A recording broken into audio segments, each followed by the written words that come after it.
And now at the next stroke of the gong, the time will be 8 o'clock on Springbok Radio. Your best buy in radios is an ever-ready transistor. Ever ready.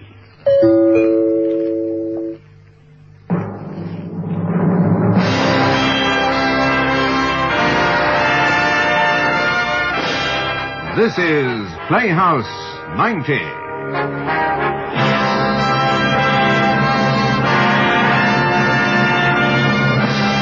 From the stages and studios, producers and playwrights of the world, the makers of Bayer Aspirin, Stern's Pine Tar and Honey, Phillips Milk and Magnesia, California Syrup of Figs, and Insto Eye Drops bring you the week's finest radio entertainment, Playhouse 90.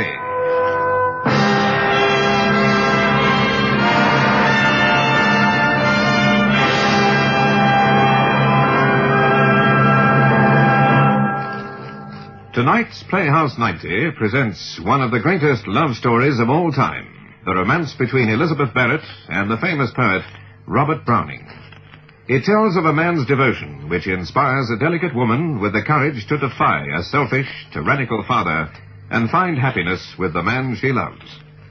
The distinguished British actor D. Mervyn Johns portrays Edward Moulton Barrett, Yolande Doffman, his daughter Elizabeth, and Harold Freed plays Robert Browning.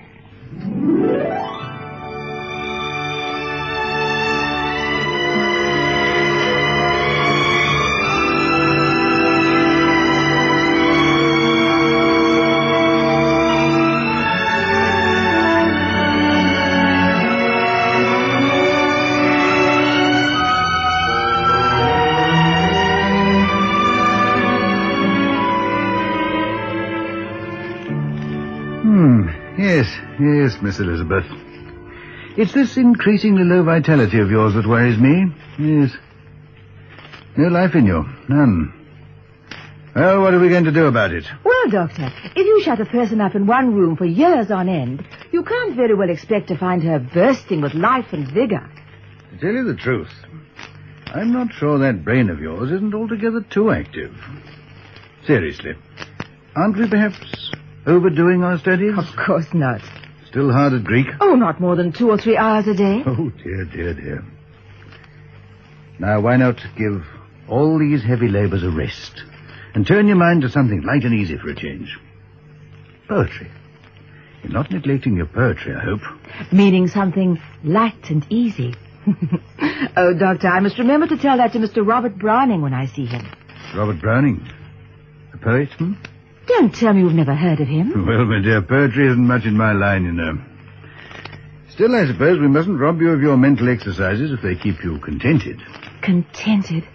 Oh, Doctor, I shudder to think what my life would be like without them. Yes, quite so, yes. And this isn't the liveliest house for anyone to live in, let alone an invalid. No, I suppose not. I wish Papa were a happier man.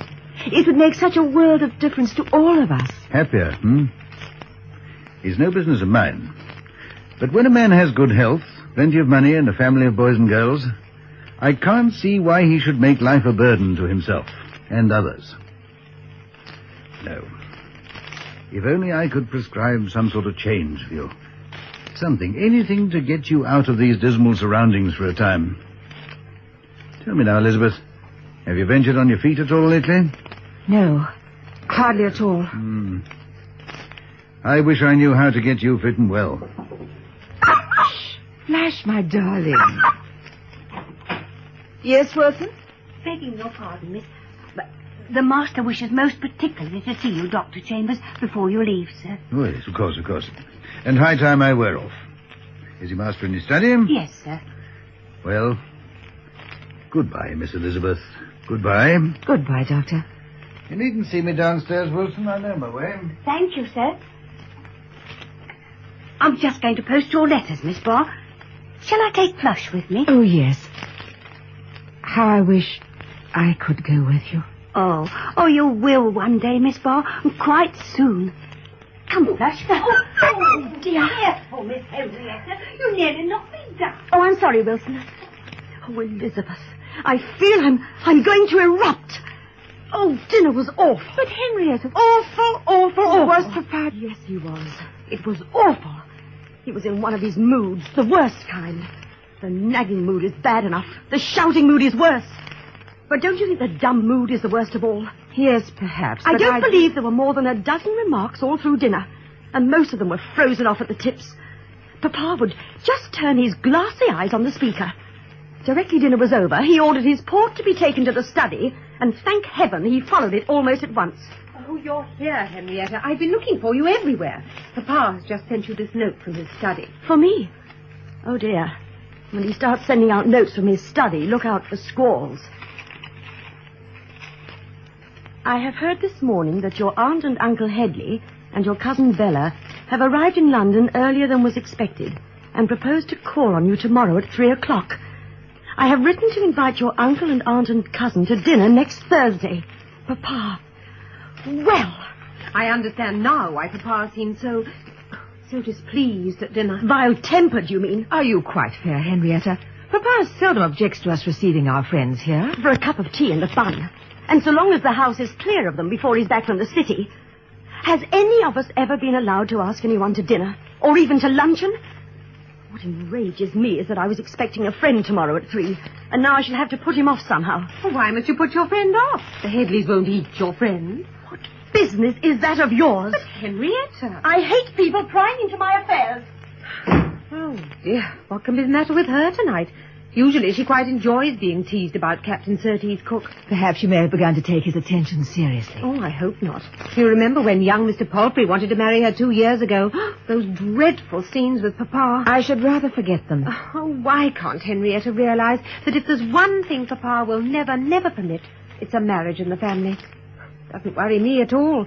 The gentleman never attracted me in that way.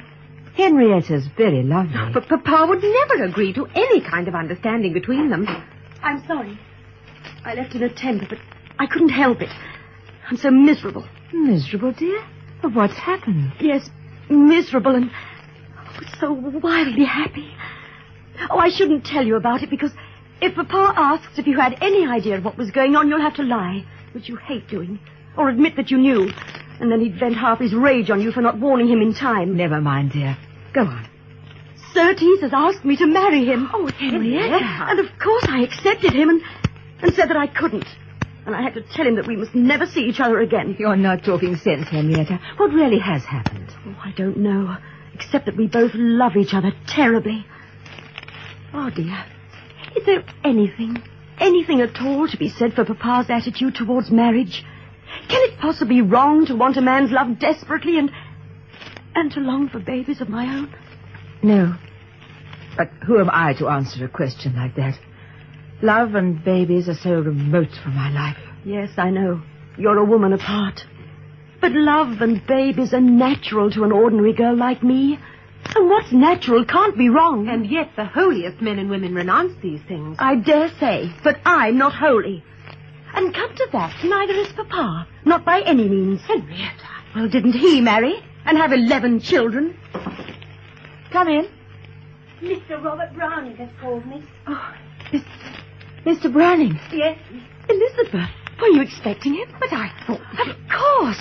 I know you've been corresponding with Mr. Browning for months, as I've posted any number of your letters to him. But then you write to so many literary people whom you absolutely refuse to see. Has Papa given his permission? Yes, of course. But why have you made an exception of Mr. Browning? Oh, I've heard he's wonderfully handsome. Oh, Henrietta, you're incorrigible. I know he's been most anxious to call. Mr. Kenyon told me so. Miss Elizabeth, the gentleman is waiting. Then I'd better be off. Come, Arabelle. Oh, no, stay here. I can't see him. I don't feel up to it. I can't. Bar, what on earth's the matter? I really don't feel that I can see him. Wilson, tell Mr. Browning I'm very sorry, but I'm not well enough to receive him. But that's not true, Bar. You can't send him away like that. It would be too rude and unkind after having asked him to call and all the efforts he's made to get here. Where's Mr. Browning, Wilson? I showed him in the library, miss. But I'd much rather not see him. Oh, Elizabeth, you're not a silly schoolgirl. And Mr. Kenyon says he's wonderfully romantic looking. Oh, come, Arabelle. Let's go and tell him Elizabeth is ready to receive him. Well, I'm not sure I'm at all happy about this. Oh. Is my hair tidy, Wilson? Yes, Miss Barr. Oh, please arrange the croupier and put Flush's cushion here. Thank you. And Wilson. No. No, thank you. That will do. You may go. Yes, miss. Oh, here's the gentleman now, miss. You may come in, sir. Thank you. Miss Barrett? How do you do, Mr. Browning? Oh, dear, Miss Barrett, at last. At last. I've had to put off the pleasure of meeting you much longer than I wished. Would you ever have received me if I hadn't been so tiresomely insistent? As you know from my letters, I've not been at all well during the winter, and But won't you take off your cape? I thank you. You may think, Miss Barrett, that this is the first time I've been here. You're quite wrong, you know. But you... Quite wrong. I've seen this room more times than I can remember. It's as familiar to me as my own study at home. Before I came in, I knew just how your books were arranged. Just how that tendril of ivy slanted across the window panes. Oh, come, Mr. Browning. I know that Mr. Kenyon is never tired of talking about his friends. But I can't believe that he described my room to you in detail. I dragged out of him all the details I possibly could, and my imagination supplied the rest. I had read your verses, and I was determined to find out all I could about you. I suppose Mr. Kenyon has told you that I am a dying woman. We're all of us dying. And that our family life was one of unrelieved gloom. Yes, he hinted at something of the sort. He really shouldn't say such things. Frankly now, Mr. Browning, do you find me such a very pitiable object? I find you, as I expected to find you, full of courage and gaiety. We have come together at last, and I don't intend to let you go again. No, listen. Give me your hands. Oh. There. I've more life than is good for one man. It seethes and races in me. Mayn't I give it to you?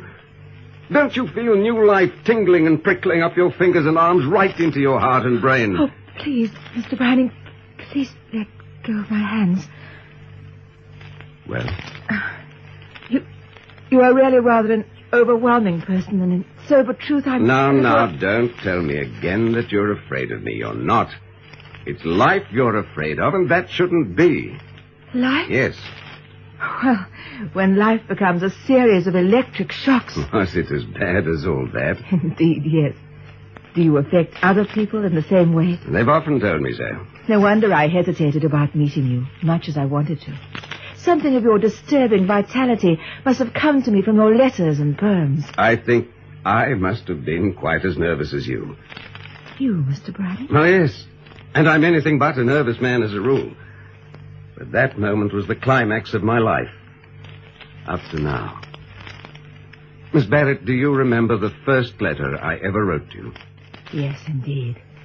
It was a wonderful letter. You may have thought I dashed it off in a fit of white-hot enthusiasm over your poems. I didn't. I weighed every word of every sentence.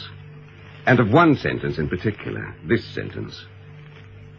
I love your books with all my heart. And I love you, too. Do you remember? Yes.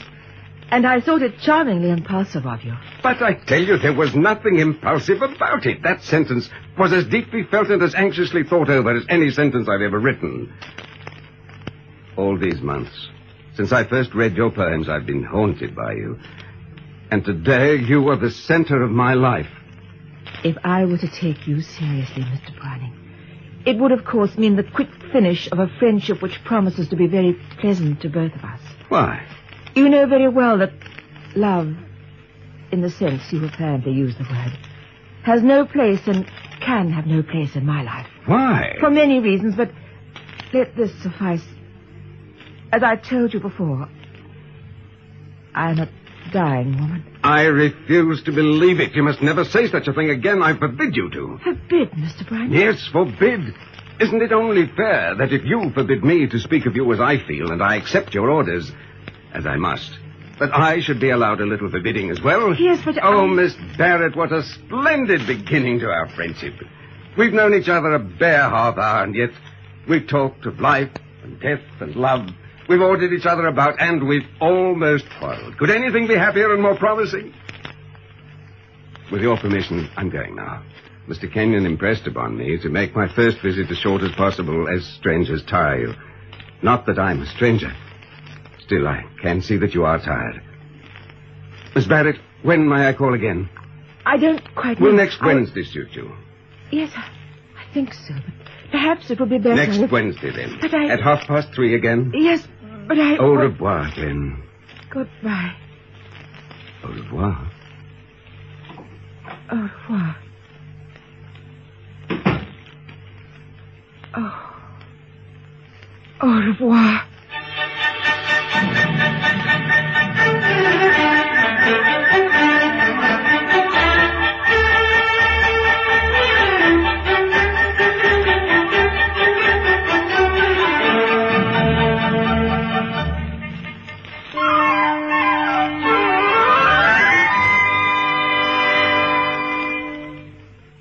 We shall be back with the Barretts of Wimpole Street in just a minute. Some things in life are obvious and easy. If you have a business providing a good service or selling a product, you need to let people know. But how do you do that? Easy. Just tell them here on springbokradio.com. Internet radio is about talking to people in their own homes. Your message becomes part of the sound they've chosen to listen to. To find out more about advertising on springbokradio.com, contact Dave Dupree on Johannesburg 011 678 5176. Or for outside South Africa, 2711 678 5176. Or email Dave at springbokradio.com. And now the second act of tonight's play, The Barretts of Wimpole Street.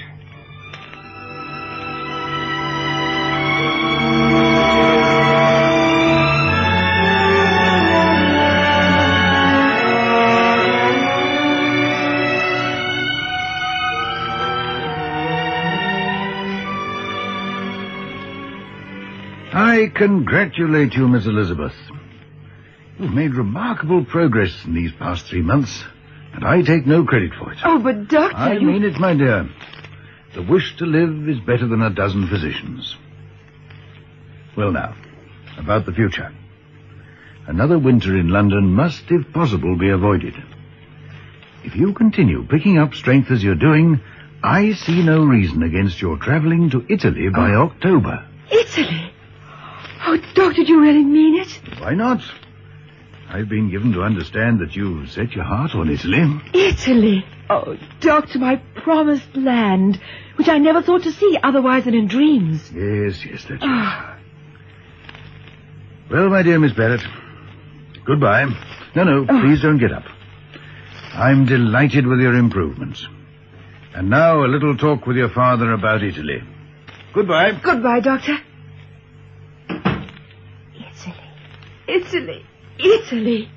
Oh, Arabella, it's all but settled. I'm going to Italy. Italy? The doctor says I'll be quite fit to travel by October. Oh, I don't know what I'm saying. I'm quite off my head with excitement. How wonderful for you. I'm so glad. And you think Papa will consent? Oh, but of course he will. Dr. Chambers is putting it before him as strongly as he can.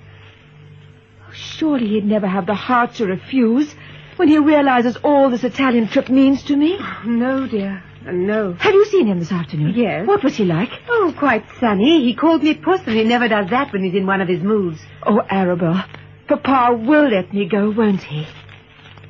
Say something. He'll never give his consent. Never. But Dr. Chambers... It won't make any difference, Elizabeth. Papa will never allow you out of his sight. I know.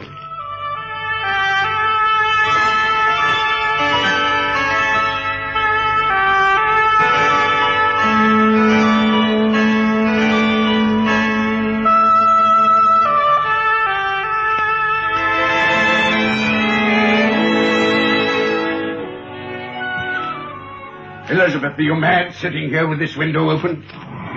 I was so enjoying the fresh air, Papa. Everything in moderation, my dear. Dr. Chambers has just left me. Yes, Papa. Well? Didn't Dr. Chambers speak to you about next winter? He talked, if I may say so, a great deal of nonsense. But, Papa... What is it? Didn't he tell you that I should avoid spending next winter in England? Well? And that he thinks I should be fit to travel to Italy in October if... So, it's out at last. And how long has this precious plot been hatching, may I ask? It's now several weeks since Dr. Chambers first mentioned Italy as a real possibility. I see. And do your brothers and sisters know anything of this delightful project? I believe I mentioned it to them. You believe you mentioned it to them? You've discussed your plans with a lot of them, I suppose. Oh, Papa, what does it matter? My only Matter? reason... Not in the least.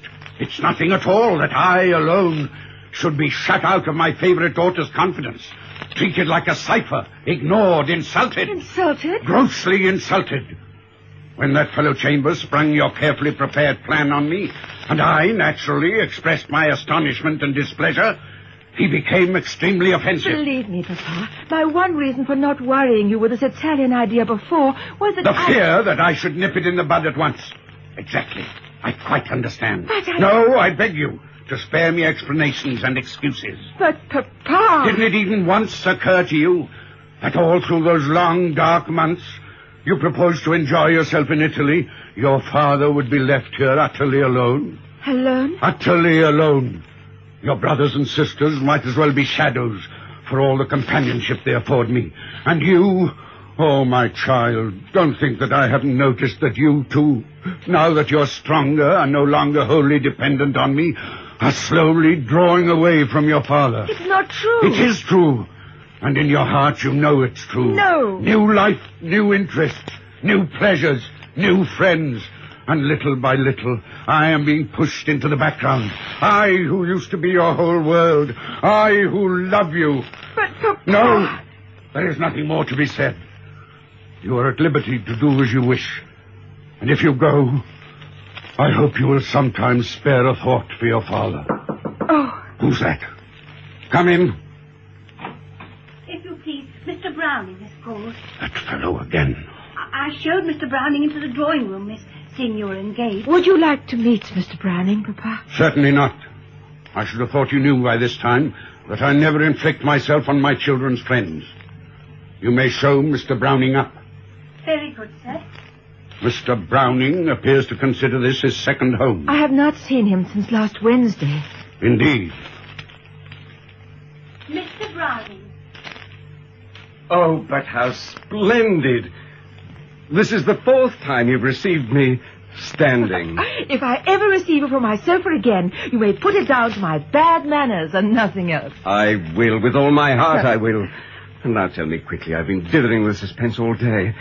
You've seen the doctor, what does he say? Dr. Chambers was astonished at my improvements. Say that again. Oh, must I? The whole sentence? I should like to see it in letters of fire burning at me from these four walls.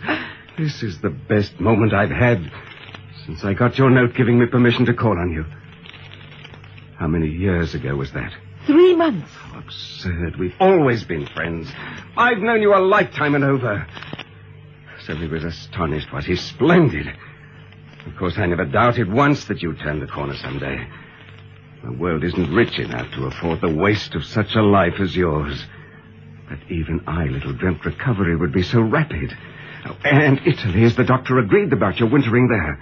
Yes. And when do you think you'll be fit for traveling? The middle of October, unless there's a relapse. Relapse? There isn't such a word. October? Extraordinary. For you know, October suits my own plans to perfection. Your plans? Don't you remember my telling you that I'd thought of wintering in Italy myself? Well, now I'm quite decided. May I call on you often in Italy? Where do you intend to stay? Why are you laughing? In Italy, I'm afraid you'll need 7-league boots when you call on me. What do you mean? I shall be at 50 Wimpole Street next winter. Here? Yes. But didn't you tell me that the doctors... Doctors may propose, but the decision rests elsewhere.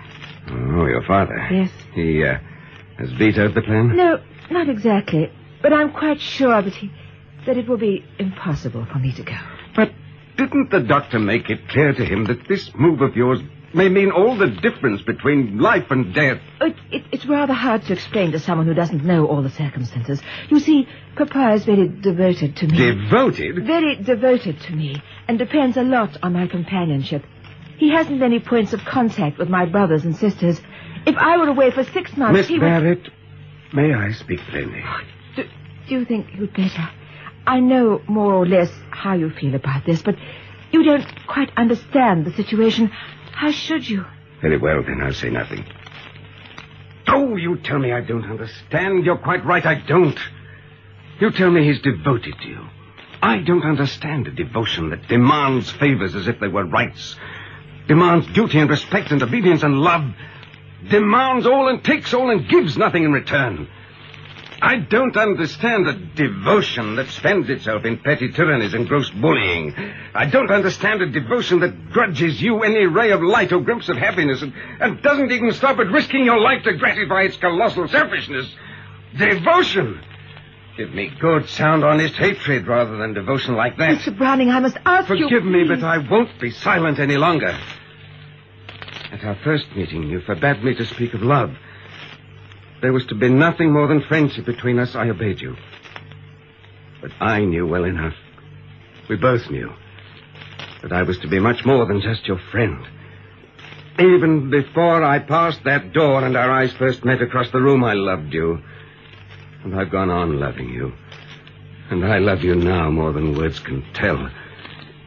And I shall love you to the end and beyond. You know that. You've always known. Yes. Yes, I've always known. Now, for pity's sake, leave me. Oh, no. Oh, please. Please, let me go. Leave me. We must never see each other again. I shall never let you go. I shall never leave you. Oh, Elizabeth, no, Elizabeth. No. Oh, Robert, please have mercy on me. Oh, Elizabeth, my darling.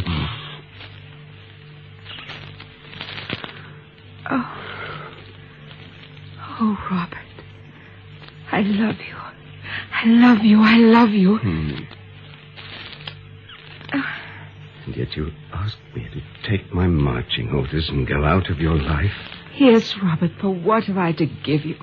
Have so little of all that love asks for. I have no beauty, no health. I'm no longer young. I love you. I should have refused to see you again after our first meeting.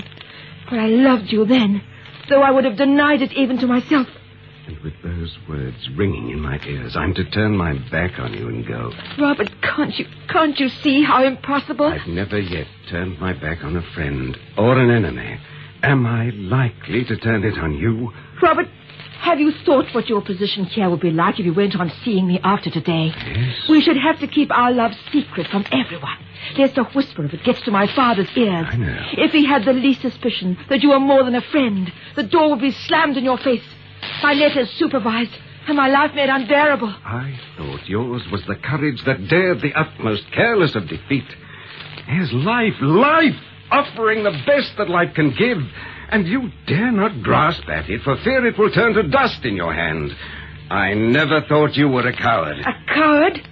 I? Yes, I am a coward, Robert. A coward through and through. But it's not for myself that I'm afraid. I know that, my darling. What's another disaster, great or small, to me who've known little but disaster all my life? But you're a fighter. You were born for victory and triumph. If disaster came to you through me... Yes, I'm a fighter, but I'm sick of fighting alone. I need a comrade at arms to fight beside me. Not one already wounded in the battle. Wounded, but undefeated, undaunted, unbroken. Yes, but what finer comrade could a man ask for? But Robert... No. But Robert... Oh, no. No, Elizabeth. No.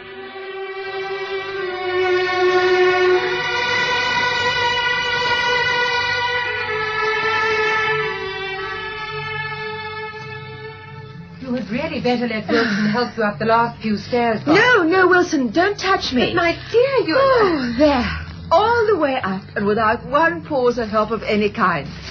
And I feel splendid. I'm just a little out of breath, that's all. No, don't touch me. I'm perfectly all right. Oh, the post has come. Please give me these letters, Arabelle. Oh, here you are. Thank you. Oh. This is from Papa. From Papa? But he's returning today. Perhaps he's been detained. Oh, do you think so? Oh, Arabelle. What is it? We're leaving. Leaving? Yes, leaving this house, leaving London. Listen. This is to let you know that we shall be leaving London on Monday the 22nd of this month. I've taken a furnished house at Bookham in Surrey, some 20 miles from London. I have felt for some time now that your present feverishly restless mode of life in London will have continued to affect you harmfully, both physically and morally. Oh, That's not quite all. He finishes up with a characteristic touch of humor. Yes, he signs himself, your loving papa. 22nd, that gives us barely a fortnight longer here. My feverishly restless mode of life. A few drives, a few calls on my friends, a few visitors. I wonder he doesn't describe me as a recklessly dissipated woman. He made my going to Italy impossible. And now I'm to be cut off any little pleasures I've begun to find here. Oh, I know, dear, I understand. And I'm very sorry for you. The change won't hit me so hard. My only ties in London are my mission work and district visiting. But you and Henrietta, you... Oh, that's Mr. Browning's knock. I'll go out this way. But Arabelle... Come in. Elizabeth. Oh, Elizabeth.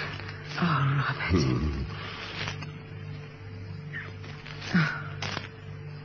Look at me. What's the matter? Nothing. Has your father returned? No, we expect him any moment. Those talking eyes of yours give you away hopelessly. Something's gone wrong. What is it? You must tell me. Read that letter on the mantelpiece, Robert. From your father? Yes. Well? I think, by the look of it, you crumpled up this letter furiously, and I'm quite sure you pitched it into the grate. Yes, I did. Why? But... Oh, Robert, don't you see what this means to us? It will soon be made impossible for me to see you at all. This letter may mean all that, but it means a great deal more that you haven't been able to grasp. A great deal more? It means that you will be in Italy before the month is out. Italy? Yes, and with me. Robert. It means that we must be married at once. Do you know what you're saying? Yes, I know what I'm saying, and I repeat it. We must be married at once, my darling. Listen to me. No, please don't touch me. Whatever you say is madness. I can't marry you. I can never marry you. You can and you shall. You'll marry me if I have to carry you out of this house and up to the altar. Do you seriously imagine I'm going to allow myself to be elbowed out of your life now, and just to satisfy the selfish jealousy of a man whom I no longer believe to be sane? You ought to know me better than that by this time. Robert, no. Listen to me, Elizabeth. This will be our best plan of campaign. The family leave here on the 22nd, so we have barely a fortnight in which to get everything done. You told me last week that Mr. Headley had invited your sisters to picnic in Richmond Park next Saturday, so the house will be conveniently empty. We'll meet at Marylebone Church and be married quietly sometime in the morning. I'll see about a license at once and interview the vicar. Robert, it would be please. madness to leave England on the same day. You need all the rest and quiet you can get before the journey. So, directly after we're married, you'd better return here and take things very easily for a day or two. You'll have 6 days if we leave on Saturday. Oh, stop! No. I can't listen to you. For some time now, I've kept a careful note of the sailings from Southampton in case of just such an emergency as this. The packet leaves the Royal Pair on Saturdays at 9 o'clock. We must catch the 5 o'clock express at Vauxhall. It arrives at Southampton at 8.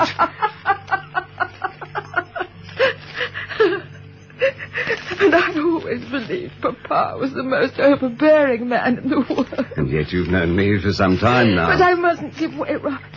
I mustn't. I daren't. There's one other thing, my darling, of the utmost importance that we must settle at once. You can't possibly travel without a maid. Wilson must have a pretty shrewd idea of our relationship. You say she's entirely devoted to you, but do you think she'll be willing to come abroad with us? Robert, have you ever thought that my strength may break down on the journey? Oh, yes. Suppose I were to die on your hands. Robert, will you give me a little time? Time is short, my dear. Yes, I know, but I must have a little time. I can't decide now. I daren't. I feel something must happen soon to show me definitely the way. Please give me a few hours. Before I sleep tonight, I'll write and tell you of my decision. Please, Robert. You promise me that? I promise. Very well. Oh, thank you. Shall I go now? Please. Goodbye, Elizabeth. And I assure you, nothing will make me alter my plans. Nothing.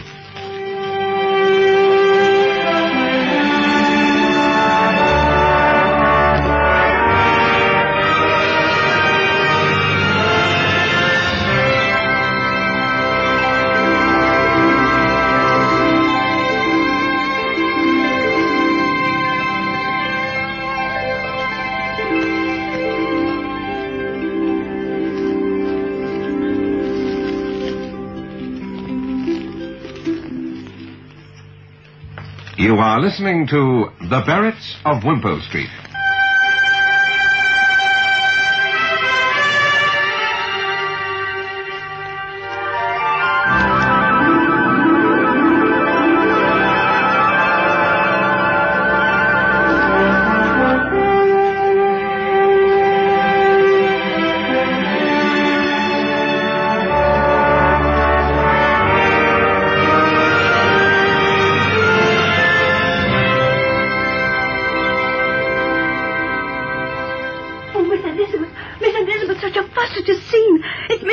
Again. Oh, Wilson, what's happened now? Your father arrived and found the captain and Miss Henrietta talking together in the parlour in an intimate manner. Oh, no. He ordered the captain to You leave listen to me, Henrietta. You can hear them. Oh, Miss Elizabeth, don't go through, don't. What is this fellow to you, Henrietta? I told you, he's a friend of ours. What is he to you? A friend. Is that all? Yes. You liar! Oh, let me go. What is this man to you? Answer me. Answer me. Oh, Papa, please. Answer me. Oh, don't. Answer me. Oh, Papa, I loved him. You... Let her go, Papa. I won't have it. Let her go at once. And you? You knew of this friendship? I've known for some time that Henrietta loves Captain Cook, and I've given her all my sympathy. You dare to tell me? And I would have given her my help as well if I'd had it to give. I'll deal with you later. Get up. Oh, Papa, listen to me, please. Get up. Please. Get up. Sit there. How long has this been going on? Do you hear me? How long have you been carrying on with this fellow? I've known him for a little over a year. And you've been with him often? Yes. Alone? Yes. Where? I'd met him in the park and... And here? Yes. Here? And alone? Have you met him in this house alone? Yes. So, now listen to me. Something like this happened a year or two ago. And I thought I'd crushed the devil in you then. I was wrong. It needed sterner measures than I had the courage to use. So now, unless I have your solemn word that you will neither see nor in any way communicate with this man again, you leave my house at once. You have your choice. Take it. Is it nothing to you that I shall hate you for this to the end of my life? Less than nothing. But I must let Captain Cook know. I will deal with Captain Cook. Oh, but Papa. Will you give me your word neither to see nor to communicate with this man again? I have no choice. You will now go to your room and remain there until you have my permission to leave it.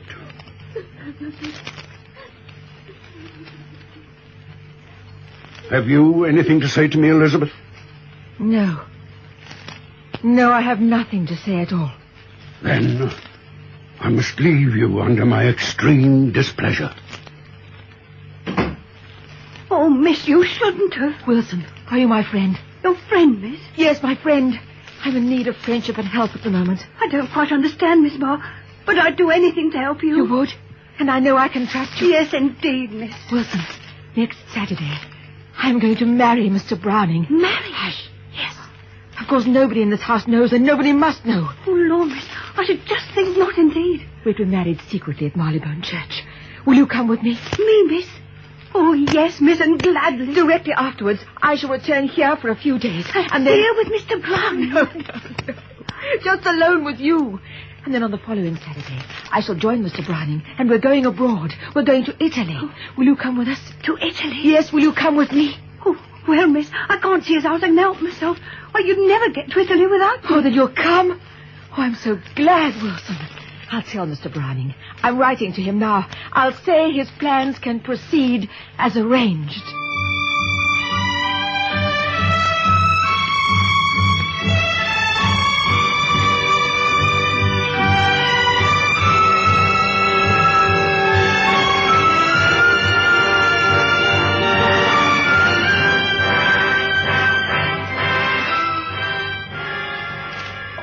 Bar, I'm sorry. In my flurry to get the luggage off to the railway station yesterday, I clean forgot to pack these rugs.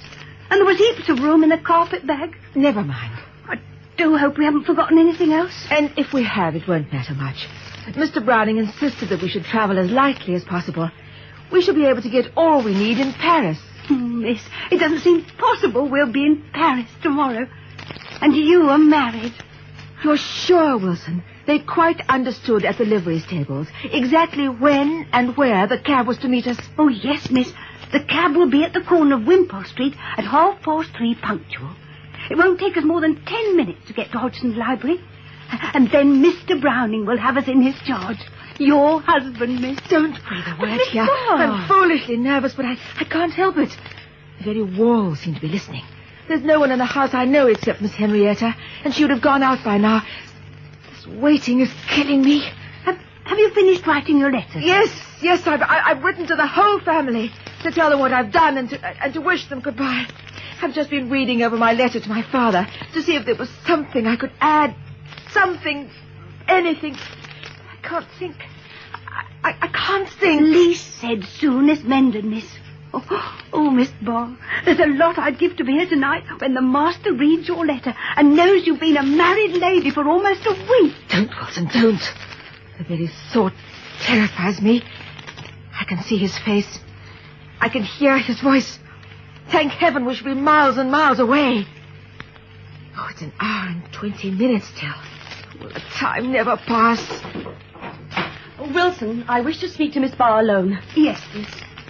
You remember, Elizabeth, that Papa threatened to turn me out of the house unless I swore not to write or to see Surtees? Yes? Well, I'm going to break that promise today. Are you, dear? Yes, and I shall glory in breaking it. I intend to see him, and if Papa asks me where I've been, I shall go out of my way to lie to him as often as I can. I'm going now. Oh, Miss Barr. What is it, Wilson? Shut the door. The master, miss. He's just come in. Papa. Yes, just this minute. He must have heard. Someone must have told him. Quiet. Papa, what on earth's the matter? Nothing's the matter.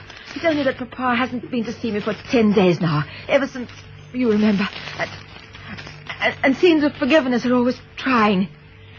Put my hat and cloak away, Wilson, quick. I don't believe that's all. You're as white as a sheet. What did Wilson mean? Oh, is there anything I can do? No. Don't speak. Don't ask me anything. You know nothing. You understand? Nothing. But Those rugs, Wilson, quickly. Come in. You're home early, Papa. What's the matter with that girl? Wilson? Yes, and with you? Nothing, Papa. Where have you been, Henrietta? Nowhere. Where are you going? To tea with Aunt Headley. Is that the truth? Yes.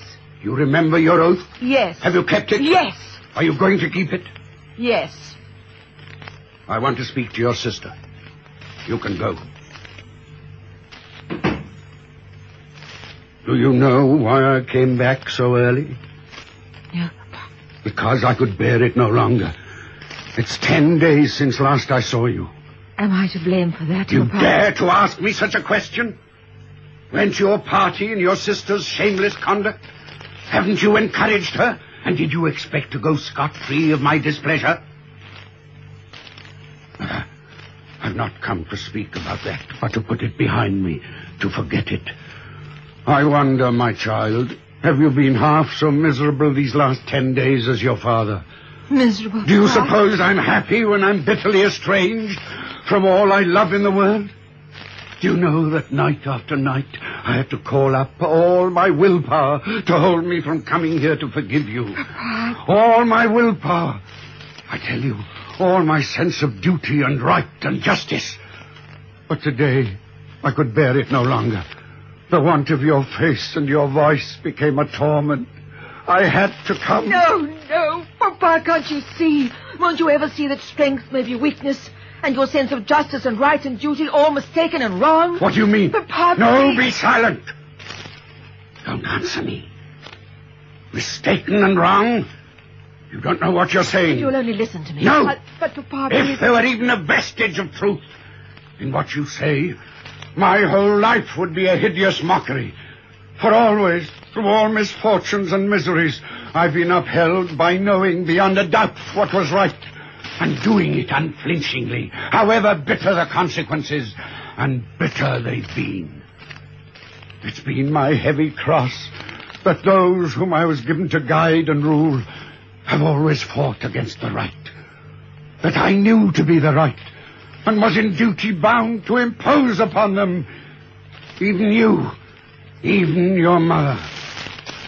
Yes, your mother, but not at first. You, my eldest child, were born of love and only love. But the others, long before they came, the rift had begun to open between your mother and me. Not that she ever opposed me, never once, or put into words what she felt. She was silent and dutiful and obedient. But love died out and fear took its place. No! All because I saw the right and did it. Merciful. What she must have suffered. And what of me? You. Oh, Papa. Then you still loved her, after her love for you had died. Love? What's love? She was my wife. You don't understand. And all those children, born in fear. Oh, it's horrible. Ma, my dear, don't. I shouldn't have spoken. I shouldn't have told you all that. Forget it, child. Take your hands from your face. I won't listen to you, I won't. You must. You shall. It's time a little reality were brought into your dream of life. Do you suppose I should have guarded my house like a dragon from this so-called love if I hadn't known from my own life all it entails of cruelty and degradation and remorse? Through years of tormenting abstinence, I strangled it in myself. And as long as I have breath in my body, I'll keep it away from those I was given to protect and care for. You understand me? Yes, I understand you. Very well. We must turn over this ugly page and forget what was on it. You're cold as ice. Why are you trembling? I shall never forget what you said. Never forget? But... And yet, perhaps that's as well. But don't let this raise any further barrier between us. I've told you how all these past months I've seemed to feel you slipping little by little away from me. Your love is all I have left to me in the world. I can't bear it. I can't bear it anymore. Let me go, Papa. Please, let me go. Forgive me, my dear. I've said too much. I was carried away. I'll leave you now. Please. I shall see you again tonight. No, not tonight. I shall pray for you. Pray for me tonight. Yes, pray for me tonight, if you will. He's gone to the study. We must go. Now, at once, at once. Help me with my cloak. But the cab won't be there yet, not for an hour. We'll go walking in the streets. I can't stay here any longer. I'm frightened. Get your cloak and bonnet. Walk about the streets, miss. You can't. Besides, the master's at home. He may see us leaving. Where did I put this letter? Here. Get your cloak and bonnet, quick. But if he saw us leaving... We must chance that. Miss Barr... He can't stop me. I don't belong to him anymore. I belong to my husband.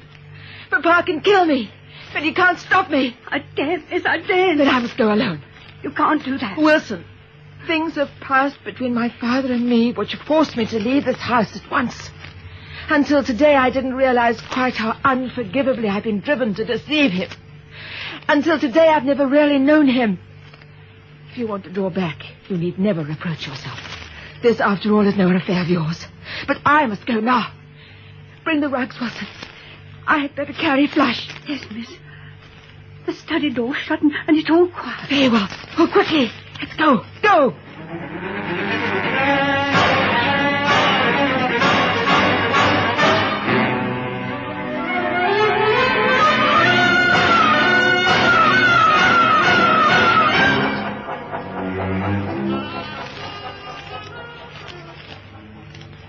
Bar, dear, I want... Bar? Elizabeth? A letter for me? Oh, look at me.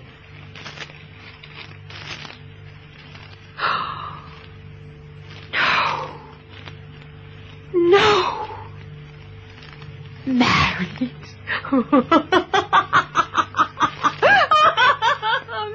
No! Oh, this is funny. Funny! Stop that, Arabelle. Stop it at once. Married? Gone? Married? She's married. She's gone. Married and gone. Arabelle, pull yourself together at once. Where's Bar? Answer me, where's Bar? She's married, Mr. Robert Browning. Married? But where is she? She's gone. Those letters she's written to all of us. She's gone. She was married last Saturday. No. Papa. Is he in? Yes, he's dressing for dinner. What's to be done? Someone must give him Bar's letters. Let me. I should love to. Hush. Hush, he's coming. What is the meaning of this? Who was making that hideous noise just now? Where is Elizabeth? Do you hear me? Where is your sister? She left you this letter. Left me? What do you mean? She left letters for all of us. And this is yours. But you must forgive her. Papa, you must forgive her. Not for her sake, but for yours. I thought I hated you, but I don't. I pity you. I pity you. And if you've any pity for yourself, forgive her. Forgive her. Married. Deceived me. Lied. Elizabeth married. A dog. Yes, I'll have a dog. Annabelle. Papa, forgive her, Papa. Thrush must be destroyed at once. But, Papa... You will take it to the vet tonight. You understand me? Tonight, you understand me?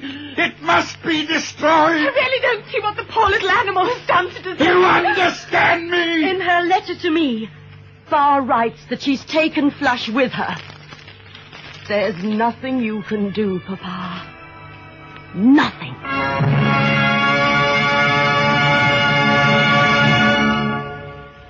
That was The Barretts of Wimpole Street, produced for Playhouse 90 by Anne Freed and directed by Henry Dittenthal.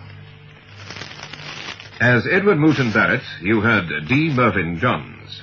Elizabeth Barrett was played by Yolande Dotman, and as Robert Browning, you heard Harold Freed. Others in the cast were Moira Winslow, Maureen Adair, Tim Sutcliffe, and Mildred Doherty. We hope you've enjoyed tonight's play. Be sure to tune in next Wednesday night for another theatre date with the great in Playhouse 90.